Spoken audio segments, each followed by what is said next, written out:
vive, santo es el que reina, santo en las alturas, santo aquí en la tierra, santo en el pesebre, santo en el sepulcro, santo es... Hola hermanos, muy buenos días. Gracias, le doy las gracias a Dios primeramente, al pastor por darnos la oportunidad de compartir su palabra y espero que esta palabra sea de bendición para su vida como lo fue para mí, todas estas semanas de preparación y todo. Espero poder expresarles lo que Dios quiere mostrarles el día de hoy. Les invito a que sigamos leyendo, hermanos.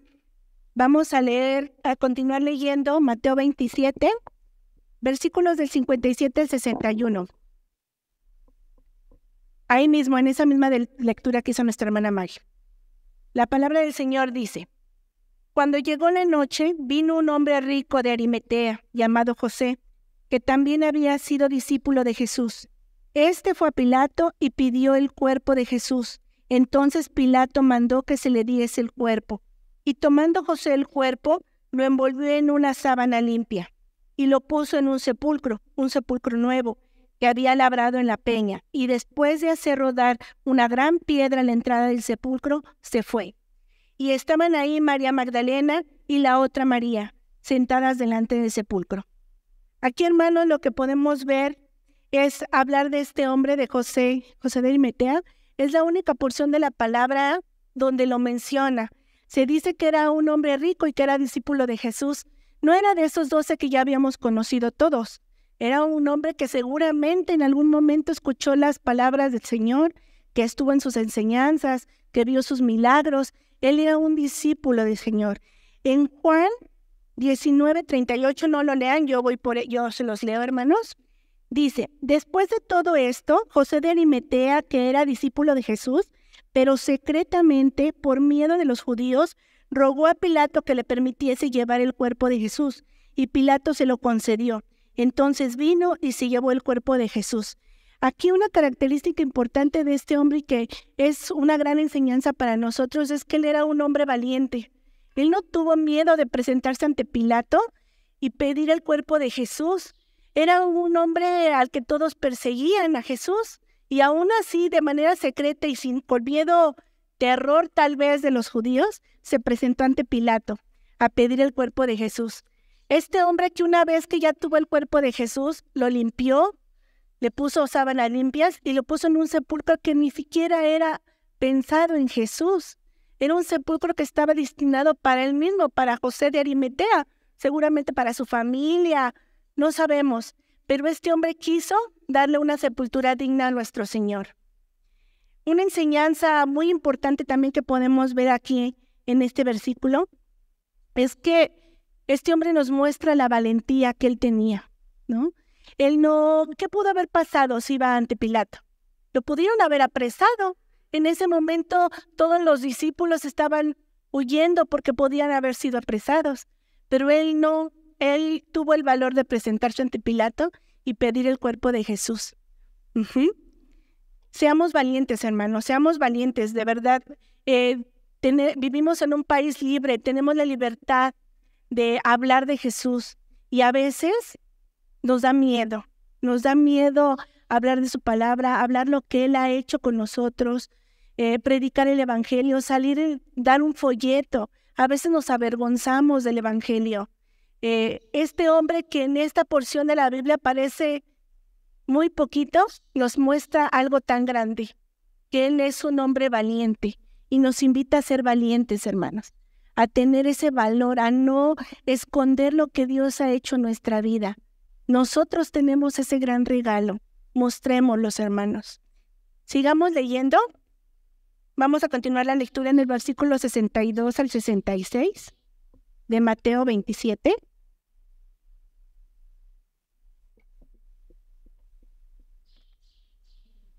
Permítanme.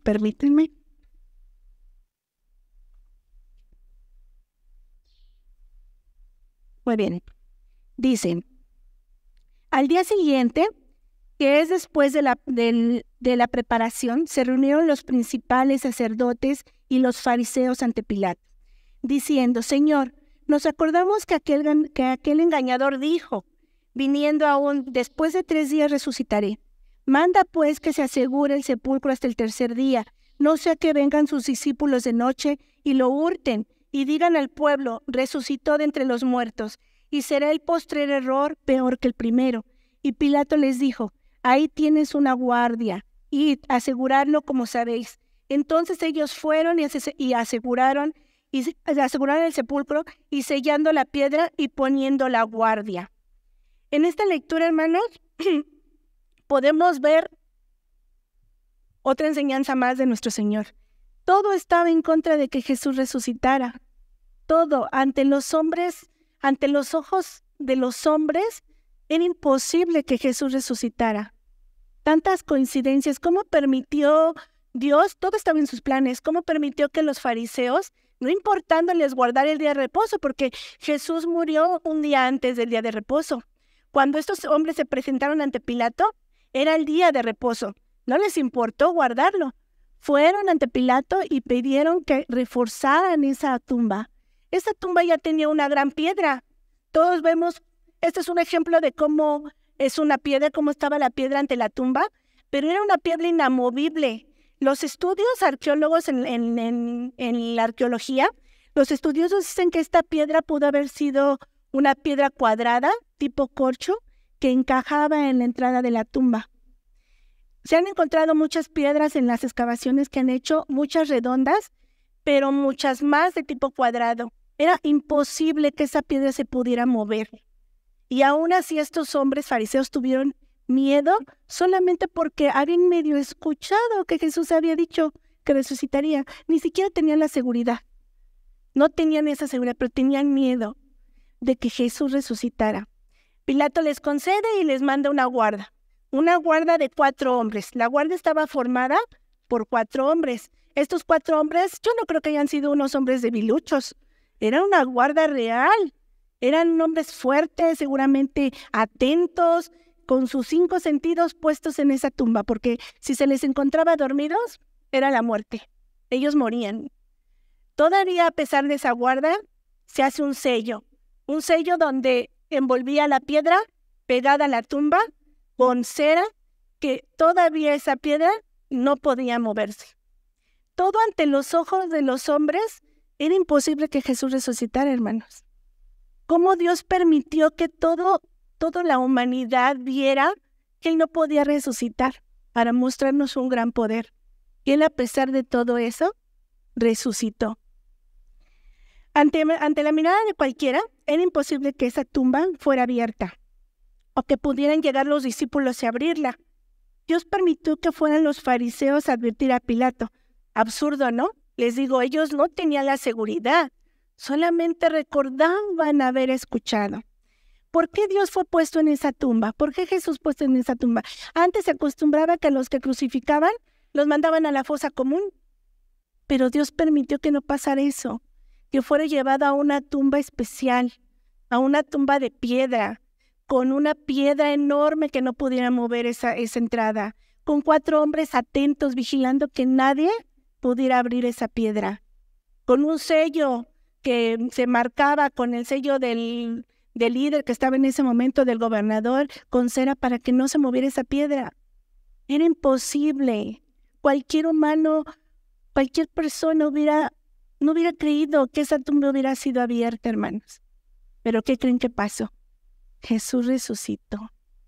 Y eso nos muestra y nos dice que no importa, hermanos, no importa todo lo que esté contra nosotros, contra nuestro servicio, contra lo que creemos, contra todo lo que se oponga a nuestra vida, Dios lo puede usar a nuestro favor para seguir mostrando su poder. No hay obstáculo, no hay cosa más grande que el poder de Dios. Cuando nosotros nos sintamos que todo está en nuestra contra y que no podemos y que no vamos a seguir y que tantos obstáculos nos van a hacer caer y que no podemos seguir adelante, Dios nos muestra que no es así, que todo Él lo hace evidente ante nuestros ojos para que podamos ver el poder, su poder en nuestras vidas. No sintamos, hermanos, que no podemos, porque más grande es el que está en nosotros. Dios nos ha dado un espíritu de valentía, de amor, de dominio propio para seguir adelante.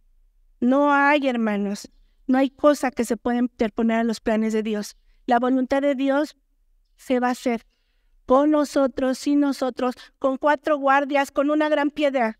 No importa. Dios va a hacer su voluntad con nosotros y a pesar de nosotros. No hay piedra tan grande ni sello tan fuerte que se interponga en los planes de Dios.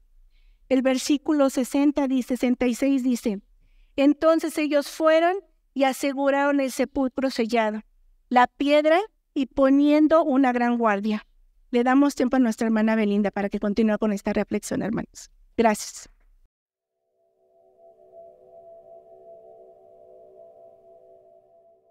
Hola, muy buenos días, hermanos. Es un placer saludarlos. Le doy gracias a Dios por la oportunidad que me da de poder estar aquí para compartir de su preciosa palabra. Yo voy a hablarles acerca de la resurrección, a partir de Mateo 28, si me gustan acompañar, por favor, de los versículos 1 al 10. Mateo 28, versículos 1 al 10. Doy lectura. Pasado el día de reposo, al amanecer del primer día de la semana, vinieron María Magdalena y la otra María a ver el sepulcro. Es decir, al amanecer del día domingo, porque debemos de recordar que Jesucristo fue crucificado, ¿qué día?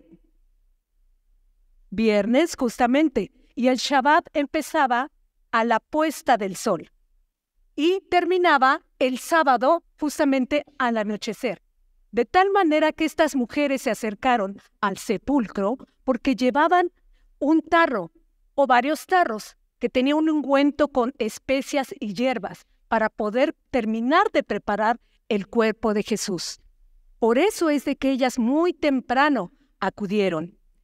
Era una costumbre no solamente del pueblo judío, también era costumbre de todos los poblados alrededor. Así, de esa manera, se preservaba el cuerpo por un tiempo mayor. En estos versículos nos describe a 2 mujeres Mateo, aunque el resto de los evangelios habla de otras. Sin embargo, tiene un propósito. María Magdalena, de la cual sacaron 7 demonios, y también la otra María, madre de ¿quiénes saben? De Salomé y de... ¿No? Bueno, de Santiago. ¿De acuerdo? También estaba ahí. Conforme a derecho, era necesaria la presencia de 2 testigos para acreditar o desacreditar un acto.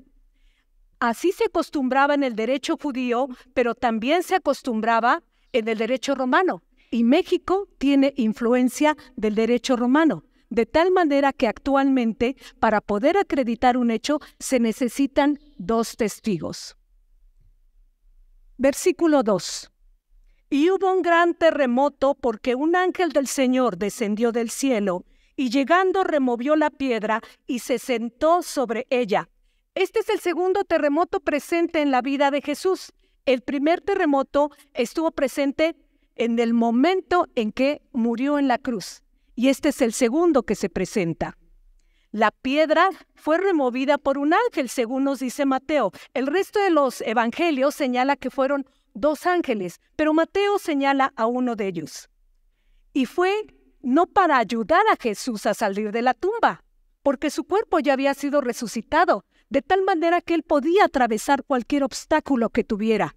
No necesitaba, sin embargo, era necesario que esa piedra fuera movida, porque las mujeres iban a ir al interior de la tumba, así como los discípulos, y cerciorarse que efectivamente había resucitado. Para contarles algunos detallitos más de los que contó mi hermana con respecto a la piedra, quiero decirles que la piedra pesaba más de 2 toneladas. Medía de 2 metros a 2 metros 30 aproximadamente. Tenía 30 centímetros de espesor y ese sello que vieron ustedes en la imagen anterior era un cordón que se atravesaba de extremo a extremo y verdaderamente se fijaba ya sea con cera o con arcilla y se ponía el sello imperial.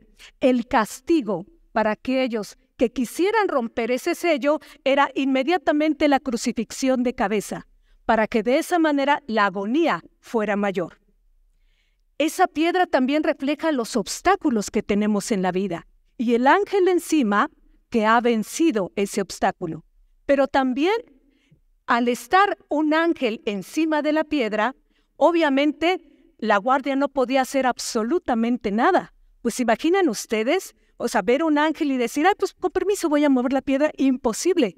Por eso también señala que quedaron como muertos. Versículos 3 y 4. Su aspecto era como un relámpago, y su vestido blanco como la nieve, y de en medio de él los guardas temblaron y se quedaron como muertos. La presencia de ángeles en la vida de Jesús no es algo inusual, sino al contrario. Recordemos que un ángel le dijo a María que iba a ser la madre del Salvador. También un ángel en sueños le habló a José y le dijo, llévate el niño a Egipto, porque Herodes lo quiere matar. También aparecieron ángeles cuando fue tentado Jesús e iban y le servían después de la tentación. De tal manera que siempre han estado presentes. La vestimenta refleja las características de pureza y santidad, porque claramente la palabra dice que era un ángel del Señor. Los guardas fueron puestos no por las autoridades romanas, sino a petición justamente de los fariseos y los representantes de las sinagogas, porque resulta que estos maestros de la ley tenían una serie de privilegios en el pueblo judío, y entonces, si se suscitaba la resurrección, ellos perderían esos privilegios que tenían y ya no iban a ser tratados como eran tratados, y tampoco podían imponer las cargas sobre el pueblo judío. Los guardas quedaron sumamente asustados por tal evento, pues ¿quién no quedaría? Versículos 5 y 6.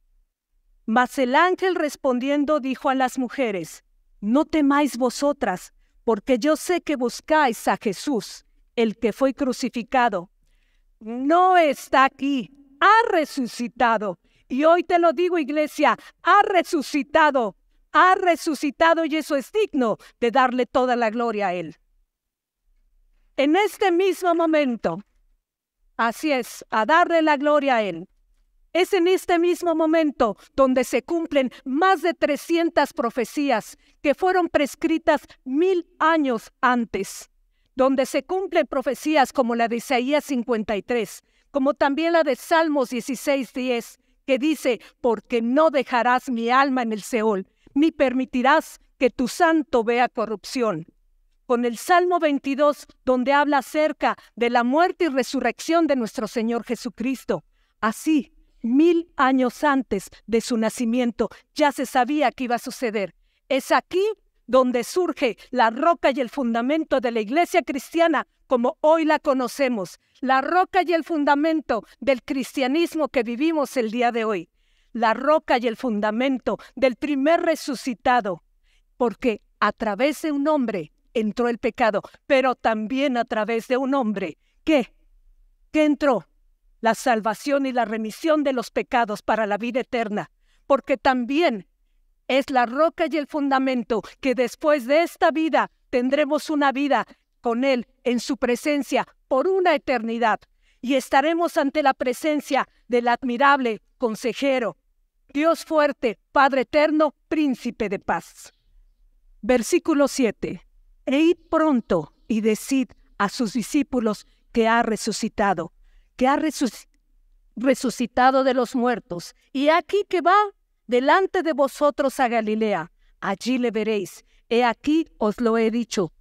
Porque la resurrección no surgió nada más como un evento de que ya resucitó y se acabó y por fe lo tienes que creer. No, porque Dios es Dios de orden. Tenía un plan perfecto, porque tenía que ir hacia Galilea, a donde se le presentaría y lo verían más personas, pero al llegar justamente a Galilea, a 500 personas. Por tanto, el testimonio de esas mujeres sería convalidado con todas las personas que habrán visto a Jesucristo resucitado. Versículos 8 y 9. Entonces, ellas saliendo del sepulcro, con temor y gran gozo, fueron corriendo a dar las nuevas a sus discípulos. Y mientras iban a dar las nuevas a los discípulos, he aquí, Jesús les salió al encuentro, diciendo, «Salve». Y ellas, acercándose, abrazaron sus pies y adoraron. Siendo las mujeres las primeras que se les apareció, siendo una manera clara de restitución de la mujer ante la sociedad. Así, mujeres como tú, como yo, como María Magdalena, de la cual sacaron 7 demonios. Mujeres, así como la mujer de Samaria, que llevaba su cántaro, pero que nadie se acercaba ni siquiera a hablarle, porque era indigna. Mujeres, como aquella que deseaba tocar solamente el borde de su manto el Señor para ser sanada de su azote. Así, esas mujeres, como aquella que fue también encontrada en el acto del adulterio y que en su infinita misericordia nuestro Señor le dijo, «Ni yo te condeno, vete y no peques más». Esas mujeres que sin importar cuán inteligentes, amorosas, trabajadoras, esas mujeres tan esforzadas no tenían ni voz ni voto en la sociedad. Esas mujeres que aún se levantaban de madrugada para hacer sus quehaceres y corrían a ver al Maestro. A ellas les dio la primicia de su aparición, como hoy te lo da a ti por su salvación y que busque su santidad. Abrazando y corriendo a los pies de Cristo, como la madre que corre a los pies de su Señor para clamar por la vida de su hijo, por la sanidad de su hijo, como la hija que va hacia los pies de Jesús porque sabe que sus padres están agonizando. Así como la esposa que clama porque el esposo se ha descarriado y quiere que enderece sus pasos el Maestro. Así como la viuda, la huérfana, como esas mujeres vituperadas por el marido, que son golpeadas y menospreciadas, que las han engañado. Así a esas mujeres, como esas mujeres que estuvieron en algún momento a cargo de su familia y se acabó la despensa y ya no hay más alimento. Y tienen bocas a que darles de comer. Y lo único que les queda es clamar, clamar y decir, Señor, busco tu perdón, tu misericordia y tu favor. A ellas, así, de esa manera, nosotros tenemos que ir a los pies de Jesús. Versículo 10 y concluyo. Entonces Jesús les dijo, no temáis, id a dar las nuevas a mis hermanos para que vayan a Galilea y allí me verán. Es un mandamiento y un privilegio que tenemos todas y cada una de las mujeres, ir a dar las buenas nuevas de salvación, ir a decir a las personas que Jesucristo murió por tus pecados y por los míos, ir a decirles que resucitó al tercer día y hoy está sentado a la diestra del Padre, intercediendo por ti, por mí, a cada momento. Y que ya sea que en las nubes o en el cielo nos encontraremos con Él para vivir en una eternidad. Es necesario que vayamos con nuestros conocidos, con nuestros vecinos, con nuestros amigos, con los familiares que aún no conocen de la palabra y que les digamos, como le fue dicho a Timoteo, que prediques la palabra, que instes a tiempo y fuera de tiempo, redarguye, exhorta con toda paciencia y doctrina. Es ahora, este es el momento, para esto naciste para dar a conocer las buenas nuevas de salvación del único, del invencible, del primero resucitado, del que está, el que vive y reinará por toda la eternidad. A continuación, mi hermana Mónica continuará. Gracias por su amable atención.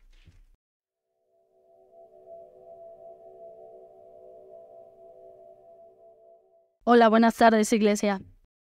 Quiero que me acompañen, por favor, a Mateo 28, del 11 al 15.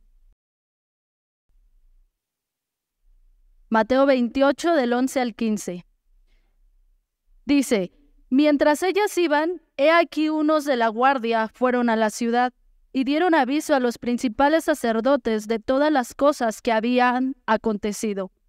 Y reunidos con los ancianos y habido consejo, dieron mucho dinero a los soldados, diciendo, decid vosotros, sus discípulos vinieron de noche y lo hurtaron, estando nosotros dormidos. Y si esto lo oyere el gobernador, nosotros le persuadiremos y os pondremos a salvo. Y ellos tomando el dinero hicieron como se les había instruido. Este dicho se ha divulgado entre los judíos hasta el día de hoy. Analicemos las siguientes preguntas. ¿Por qué fueron sobornados los guardias? ¿Quiénes sobornaron a los guardias? ¿Qué verdad querían ocultar? ¿Cuál era la finalidad de generar una mentira por medio de un soborno? ¿Qué es un soborno? El diccionario dice que es un acto de ofrecer dinero, servicios u otros objetos de gran valor con el fin de persuadir a una persona a realizar algo a cambio. Es decir, ofrecer dinero o ponerte al servicio de alguien o inclusive entregar objetos de valor para obligar a alguien con razones a creer o hacer algo. Los sacerdotes y los guardias decidieron realizar un soborno y su acto fue un autoengaño. Ese es el título de este mensaje, autoengaño. Porque los guardias sabían que Jesús había resucitado, porque ellos verdaderamente estuvieron al pie del sepulcro y sabían que el cuerpo no había sido robado. Ellos se autoengañaron. ¿Y qué es el autoengaño? Ellos decidieron ocultarse a sí mismo la verdad. La verdad que Cristo sí había resucitado. ¿Cuántas veces en la vida nos autoengañamos? ¿Cuántas veces nos autoengañamos inventando tantas excusas para justificar nuestra desobediencia? Para ocultar que inclusive somos tentados por diferentes pecados. No solo es el hecho de pecar, no solo es el acto de hacerlo, sino el acto de reconocer que al día de hoy hay tentaciones que todavía nos hacen cosquillas, que hay pecados que todavía nos atraen. No vivamos autoengañados como lo hicieron los fariseos y los sacerdotes. Existen pecados de los cuales aún nosotros podemos ser débiles y hay pecados que son más visibles que otros. El pecado del alcohol, el pecado del cigarro, el adulterio, la fornicación, la mentira, la ira, el chisme. Y podríamos hacer una lista enorme de todos los pecados. Pero también hay pecados que son invisibles, que no son vistos a simple vista, como es un corazón lleno de envidia o el orgullo. El orgullo, el pecado más peligroso de todos. ¿Y qué es el orgullo? Arrogancia, vanidad, exceso de estimación propia que suele conllevarse un sentimiento de superioridad. Los fariseos eran orgullosos. Se sentían tan superiores que creyeron ellos mismos, se autoengañaron, que podían inventar la mentira que Cristo no había resucitado. El sentirnos superiores nos autoengaña. Creemos que poco pecado no nos hace daño, que estamos lidiando con algo en específico, como cualquiera de los pecados que ya se nombraron, como es el alcohol, el cigarro, la fornicación, el adulterio, la mentira, el chisme, y cada uno de los pecados que nosotros de manera personal conocemos en nuestra vida. Y sin embargo, creemos y nos autoengañamos permitiéndonos un poco de ello. Nos engañamos creyendo que lo merecemos, que no le hacemos daño a nadie, porque nos hemos esforzado demasiado en esta vida de seguir a Cristo. Pero eso es un autoengaño como lo hicieron los fariseos y los guardias. Dice Proverbios 31:5, la mujer sabia edifica su casa y la necia con sus manos la destruye. La necedad es un autoengaño. El aferrarnos a creer que tenemos la razón, el aferrarnos a creer que nosotros podemos hacer o dejar las cosas, es un autoengaño. Cuando el orgullo se apodera de nosotros, Somos capaces de vivir en una mentira, como lo hicieron los guardias y como lo hicieron los fariseos. Una mentira de la cual ellos creyeron a cambio de dinero. Se sobornaron entre ellos. Creernos nosotros mismos que podemos y tenemos la capacidad de alejarnos del pecado es autoengañarnos. Debemos aprender a pedir ayuda si es que la necesitamos. No vivamos orgullosos creyendo que no necesitamos ayuda, y mucho menos la de Dios, que nosotros tenemos el valor y el tiempo para decidir cuándo apartarnos del pecado. Esto es una mentira que no solo la vivimos, sino que también la creemos en la mente. Así como los guardias decidieron creer la mentira que habían creado los fariseos, que Cristo no había resucitado, también nosotros creemos en nuestra mente la mentira de que podemos solos. La bajamos al corazón y nos convencemos, inclusive que así nos tocó vivir. Llevamos una vida miserable y seguimos creyendo que esa es la voluntad de Dios. Sin embargo, eso es una gran mentira que vive autoengañándonos. Dios dejó escrito en su palabra que Él vino a morir por todos y a darnos una vida en abundancia. Dice Juan 10:10, yo soy la puerta. El que por mí entrare será salvo, y entrará, y saldrá, y hallará pastos. El ladrón no viene sino para hurtar, matar y destruir. Yo he venido para que tengan vida y para que la tengan en abundancia.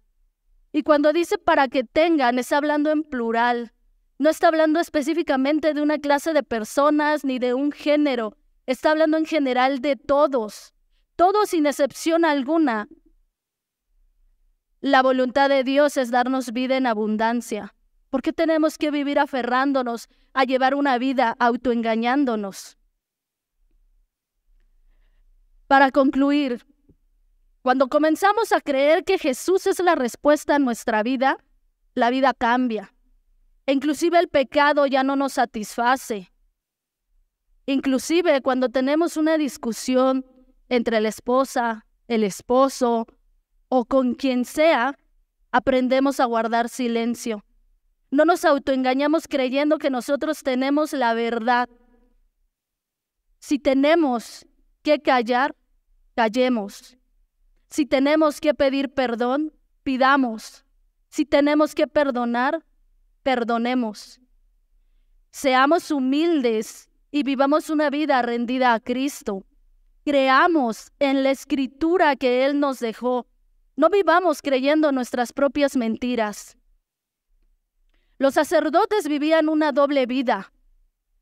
Eran hipócritas, eran falsos, eran mentirosos, al grado que tuvieron que sobornar a los guardias para obligarlos a mentir. A mentir que Cristo no había resucitado. Y recordemos lo que vuelve a decir Mateo 11:15. Y ellos, tomando el dinero, hicieron como se les había instruido. Este dicho se ha divulgado entre los judíos hasta el día de hoy. A continuación, nuestra hermana Raquel nos seguirá contando este hermoso evento.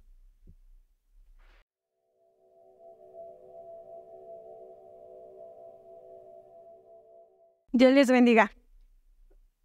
Continuamos con el relato que mis hermanas han venido exponiendo y les invito a que me acompañen a leer Mateo 28:16. Si lo tienes, me dices lo tengo. ¿Vale? Y acompáñenme con su vista, por favor. Dice, pero los 11 discípulos se fueron a Galilea, al monte de Jesús les había ordenado, a donde Jesús les había ordenado, y cuando le vieron, le adoraron, pero algunos dudaban. Jesús se acercó y les habló diciendo, toda potestad me es dada en el cielo y en la tierra.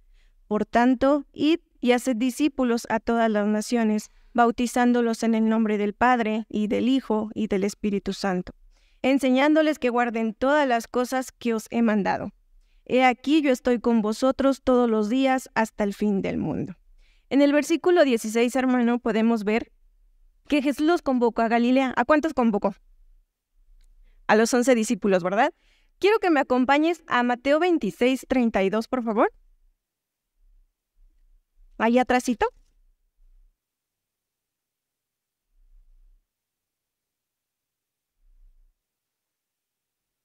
Y son palabras de Jesús, dice, pero después que haya resucitado, iré delante de vosotros a Galilea. Entonces vemos que Jesús les ordena, ellos obedecen, pero ya estando allí, dice que unos lo vieron, le adoraron, pero algunos dudaron. Déjame hacerte una pregunta. El día que llegó el mensaje de salvación a tus oídos, ¿fuiste del que inmediatamente adoró o del que dudó? Vamos a dejar la pregunta para el final. Ahora, cuando alguien está a punto de partir o fallece, sus últimas palabras son las más importantes, ¿cierto? Bueno, pues ahora en el versículo 18 y 19 nos deja el Señor sus últimas palabras. ¿Sí? Vamos a él, por favor. Dice, Jesús se acercó y les habló diciendo, toda potestad me es dada en el cielo y en la tierra. Quiero que me acompañes ahora a Daniel 17:14. ¿Dónde? Daniel 17:14. 17:14.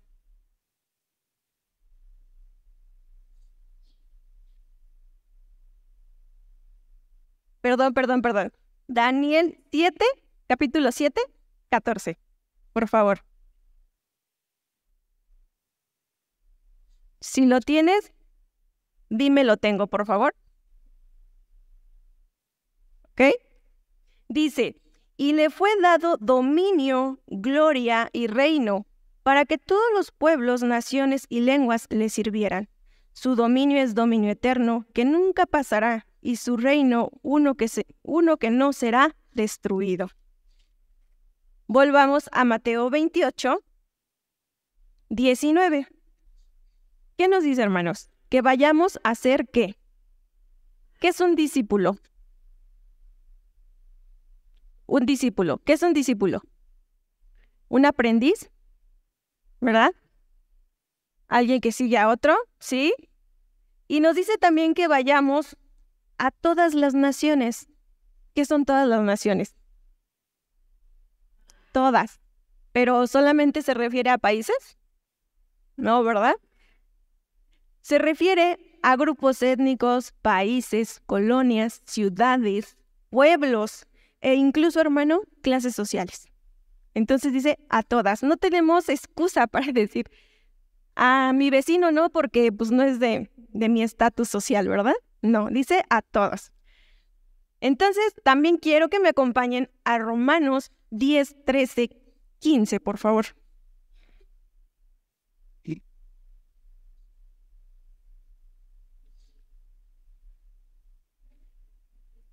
10, 13 al 15. ¿Lo tienen? Ok. Dice, porque todo aquel que invocare el nombre del Señor será salvo. ¿Cómo pues invocarán aquel en el cual no han creído? ¿Y cómo creerán en aquel de quien no han oído? ¿Y cómo oirán sin saber quién les predique? ¿Y cómo predicarán si no fueren enviados? Como está escrito, cuán hermosos son los pies de los que anuncian la paz, de los que anuncian las buenas nuevas. Hermano, tus pies son hermosos cuando llevas el evangelio. Tus pies son hermosos cuando vas a hacer la gran comisión. ¿Sí? Ahora, también que me acompañen a Isaías 52:7, que también nos afirma esto. Dice, ¿lo tienen? 52:7 de Isaías.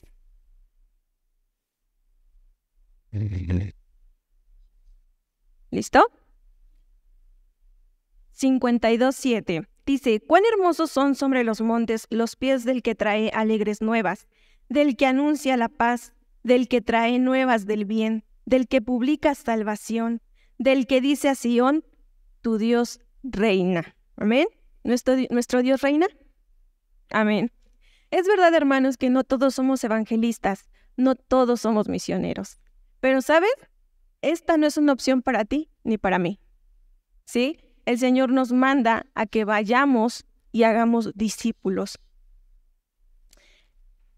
Podemos ver también en el versículo 19 de Mateo 28, si me hacen favor de regresar.